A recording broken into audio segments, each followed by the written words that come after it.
So if by the time the bar closes and you feel like falling down, I'll carry you home tonight. We are young,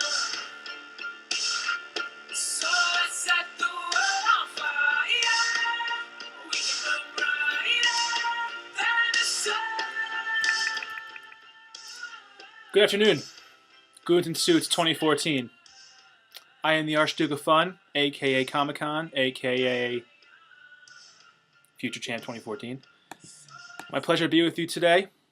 I have no choice but to start this video with some good news. It's been a real tough few weeks for the league, and a lot of headlines. Not the kind of headlines we like. So it's my pleasure to start with finally some good news for this league.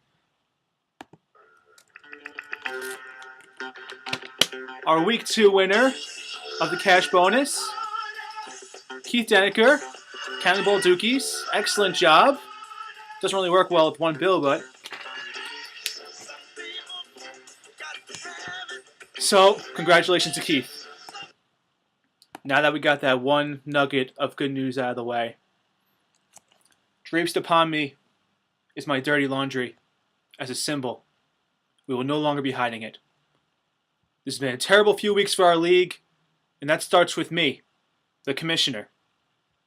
We've had grown men arguing over the validity of leather vests versus rainbow shorts. That cannot stand. We've had grown men lying in another's bed, talking smack, and definitely farting the entire time. We need better. And lastly, most grotesquely, we've had toothbrushes rubbed upon the forbidden areas of another man. We have to change our procedures and make sure that none of this ever happens again.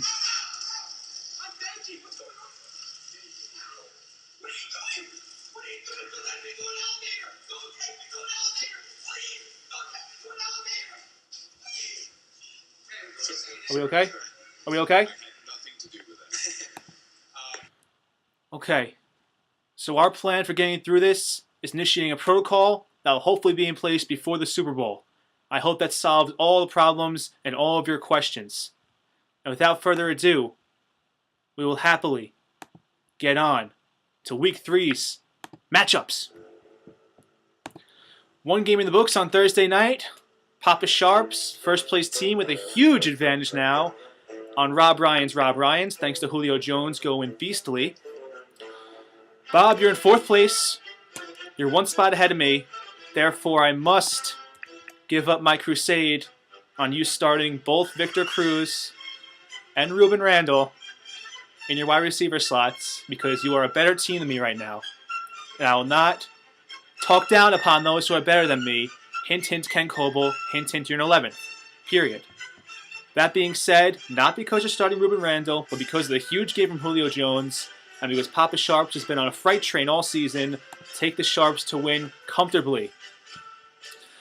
Breezing through the next few, Swillers and Nassib Erection. Look for Nassib Erection to continue his hot streak. Start out 3-0. Swillers, that wide receiver duo, is looking very thin. Kendall Wright? T.Y. Hilton? Hit me up, brah. But take Nassib Erection in that one. In this one, the Pooper Bowl. The Toilet Bowl. Ice Teats, 0-2 versus Diesel Injection, 0-2. Ice Teats favored to win by 8, but I'm taking the injection. I see Nick Foles going off against the Redskins, and Kirk Cousins not doing the same on the other side of the ball. Jeffrey against the Jets, do what you gotta do. I see Diesel Injection getting their first win of the season and plunging the Teats into absolute panic mode at 0-3. In other matchups we have here, the Riley Cup continues on the other side of things. Messiah and LB.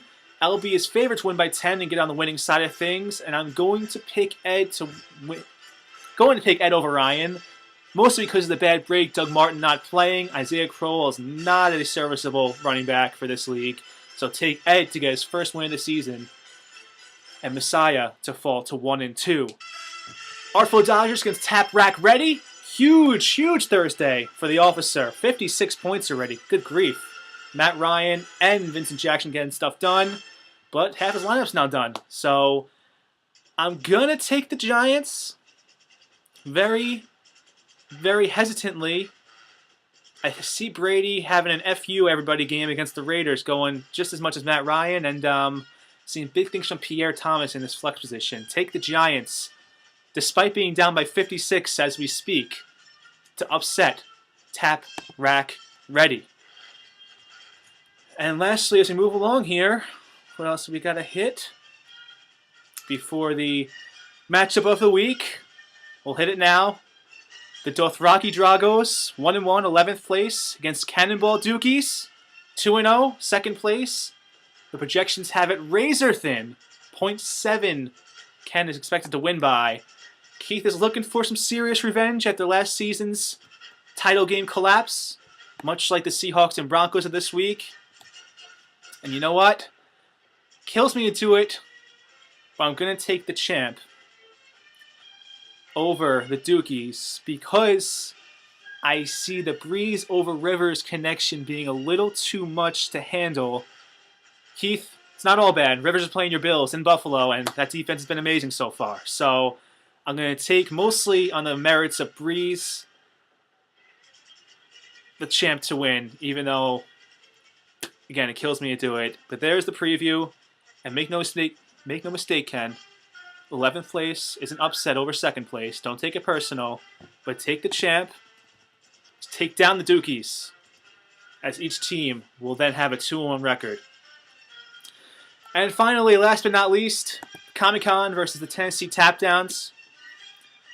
How Bobby Rainey got 6.5 points is beyond me. He was crying, grown man on the sideline after his 2 fumbles lost, and somehow he still got close to 100 yards. So that kind of stunk, but we're licking our wounds. Jamal's a maybe. I'm going to sit him this week, hoping he still plays a little bit. Not enough for me to start, hopefully enough for Niall Davis to fall down on your flex rankings there. But take Comic-Con, take him comfortably. You know, the lineup looks a little ugly this week, I will admit. But hey, Percy Harvin against the Broncos, lit him up in the Super Bowl. The ultimate bro, Matt Stafford against Green Bay. Geno Smith looked pretty good against them last week. So take Comic-Con very comfortably. And besides that, it's the Riley Cup. It's where the big dogs play. And Sean, to be honest, we got call a spade a spade. No one's ever really loved you in this family. The only cool thing about you is that your first name is Sean and your middle name is Michael, and Shawn Michaels HBK.